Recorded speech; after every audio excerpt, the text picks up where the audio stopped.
우리 성도님이 계시는 곳에 올라오는 건 굉장히 많이 부담스럽습니다. 특히나 또 갑자기 수요일 날 저한테 부목사님 연락 주셔가지고 간증을 부탁받아가지고 굉장히 부담이 되는데 잘 한번 해보도록 하겠습니다. 지난주 목요일쯤에 연락을 한번 주시긴 했는데 제가 답을 안 드렸는데 이번 주 수요일 날 부목사님께서 간증을 준비해 달라는 부탁을 받았습니다. 그리고 며칠 주제도 정하지 못하고 바쁘게 생활에 젖어 있었습니다. 그런데 어제 목사님과 구역장 모임을 한 후에 아래와 같은 주제로 결정을 하였습니다. 그것은 저희 작년 2015년 한 해를 정리하며 여러분께 나누고자 합니다. 저는 매년 1월에 작년 해를 정리하면서 100가지 감사 노트를 쓰는 습관이 있습니다. 제가 갖고 왔는데요. 보니까 저를 이렇게 항상 이렇게 갖고 다닙니다. 이게 지갑에 갖고 다니면서 그해 목표를 정해놓고 그 목표가 제대로 이루어졌는지를 100가지 감사 노트를 쓰는 그런 습관이 있었습니다. 그게 2011년도부터 했더라고요, 보니까. 그래서 작년 거를 여러분들하고 이제 나누는 시간을 갖도록 하겠습니다.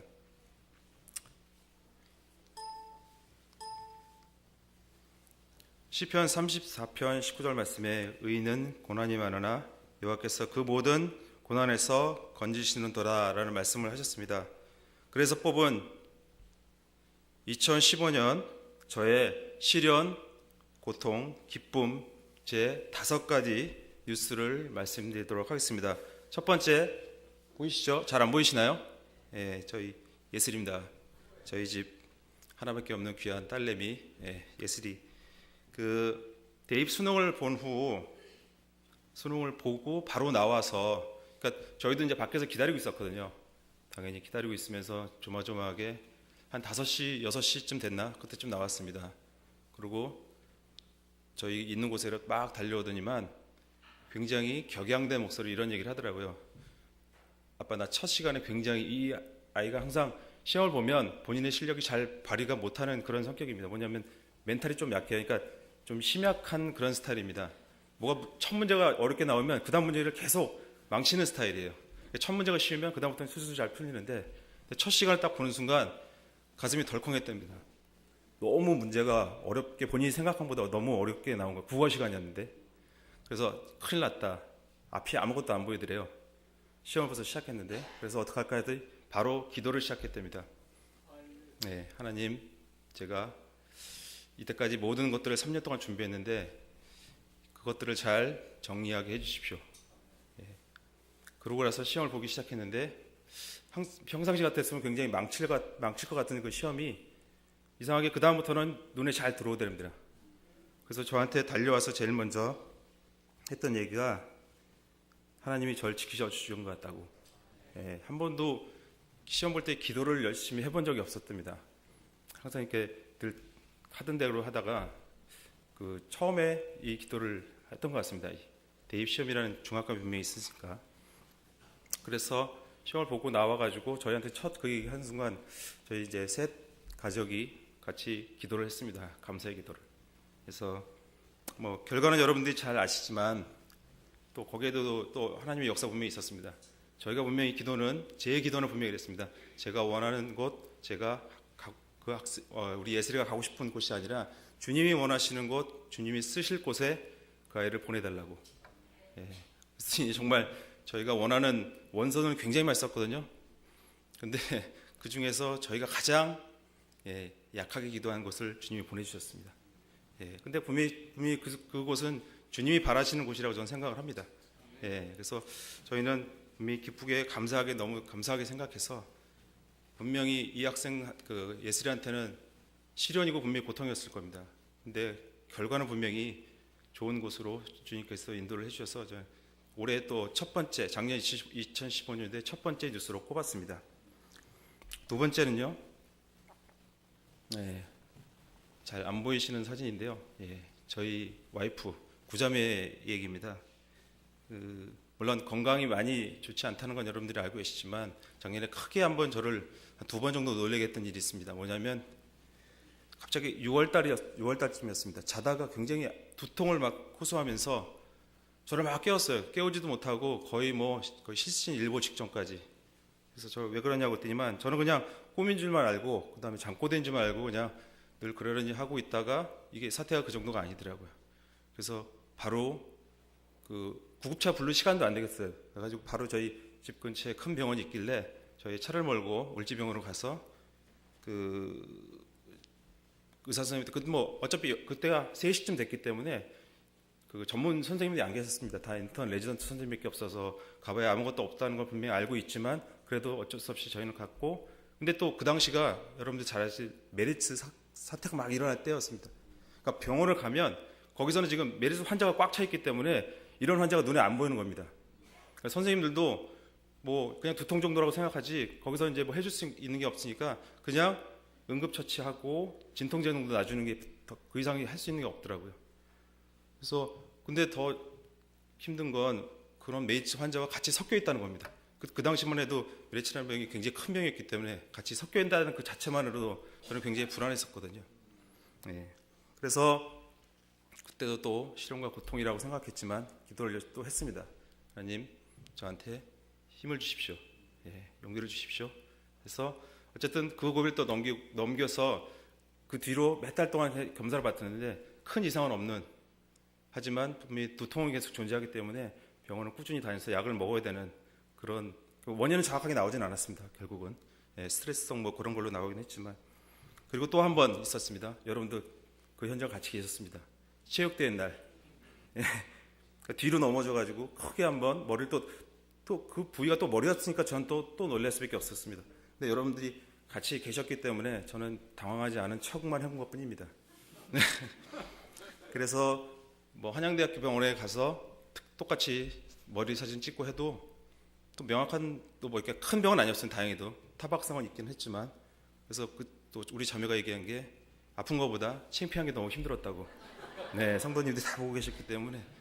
그래서 어쨌든 한 해 중에 뭐 우리 구자매가 많이 힘들고 어렵지만 저하고 살면서 스트레스 많이 받아서 그렇겠다 생각도 하면서 어쨌든 시련 고통 중에 또한 마지막에는 분명히 큰 병은 분명히 주시진 않으셨습니다. 예, 큰 병을 주시지 않아서 또한 두 번째 뉴스로 감사의 기도를 드렸고요. 세 번째는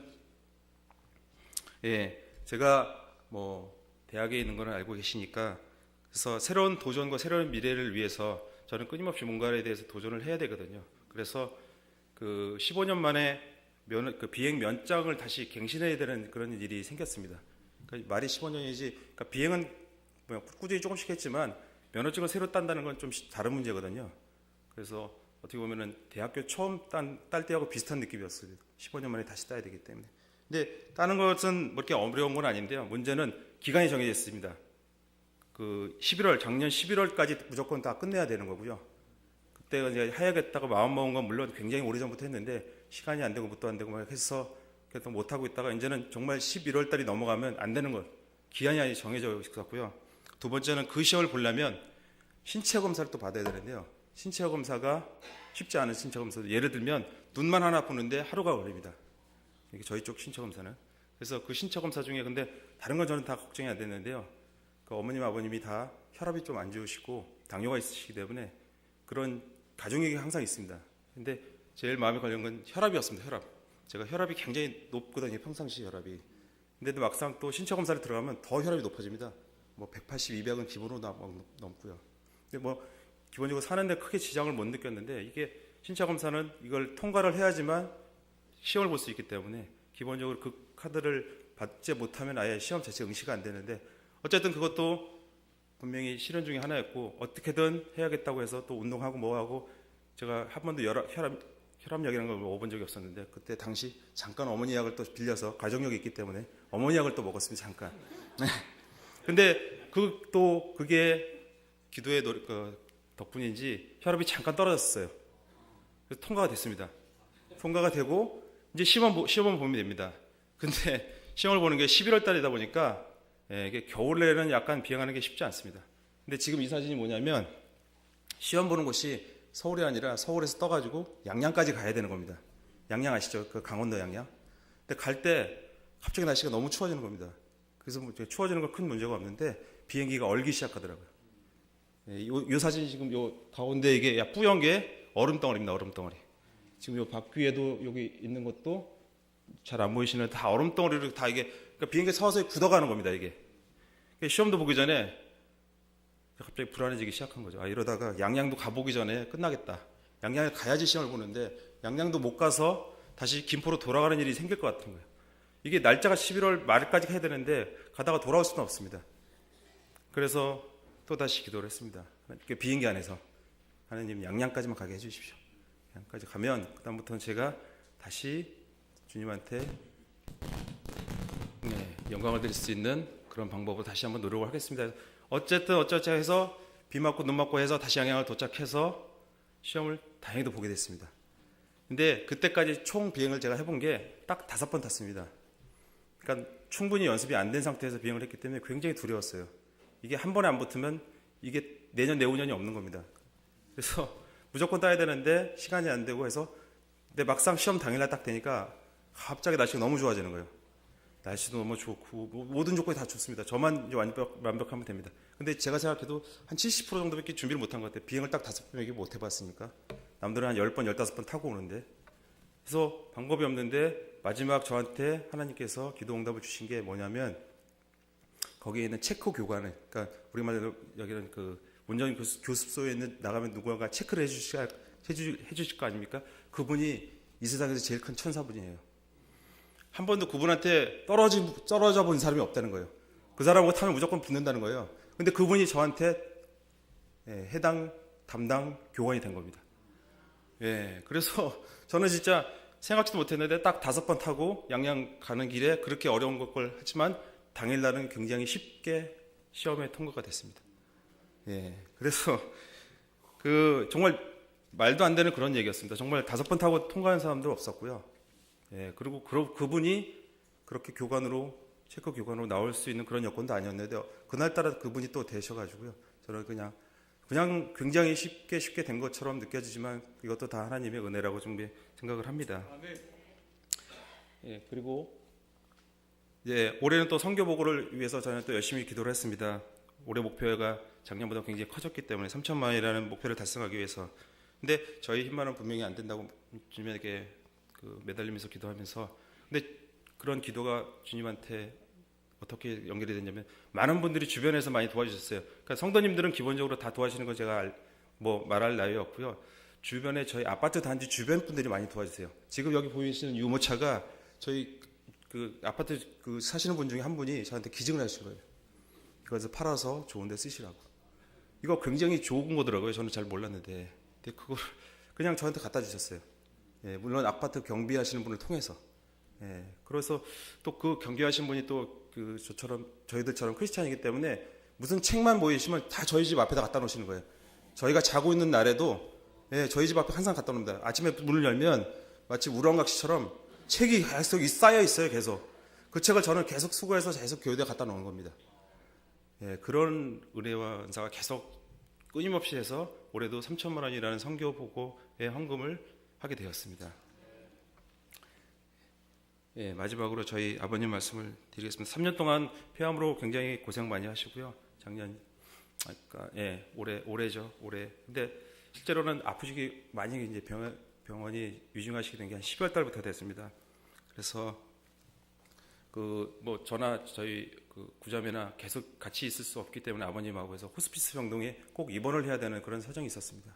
그래서 그것들을 위해서 또 기도를 했는데 대기는 굉장히 길었지만 다행히도 호스피스 병동에 입원을 해서 아버님을 케어할 수 있었는데요. 그 부분에서 가장 또 저는 감사한 게 아버님이 삼성병원에 계실 때 우리 목사님한테 개인의 구세주로 구원을 받으신 겁니다. 그래서 저는 당당하게 그전에는 굉장히 저희가 바라고만 있고 기도만 해서 아버님을 나중에 장례식을 기독교식으로 할 수 있게 해달라는 목표를 굉장히 많이 갖고 있었는데 기독교 아까 말했던 그 카드에 분명히 써 있었지만 그걸 할 수 있다는 자신이 없었습니다. 아버님이 구원을 안 받으시기 때문에.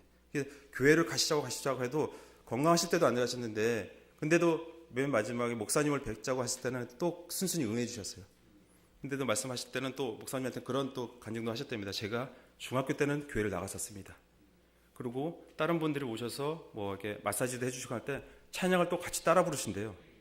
그러니까 아버님 마음속에 예수님이 계셨던 것 같아요. 네, 그래서 장례식을 다행히도 기도 목표 가운데 우리 기독교식으로 하고요. 근데 주변에 어르신들이, 저희 집안의 어르신들이 엄청나게 저한테 많은 거를 요구하셨어요. 기독교식으로 하되 본인들이 하고 싶은 것들을 다 해달라. 예를 들자면 뭐 향도 피워야 되고 제단도 올려야 되고 술도 따르게 해달라고.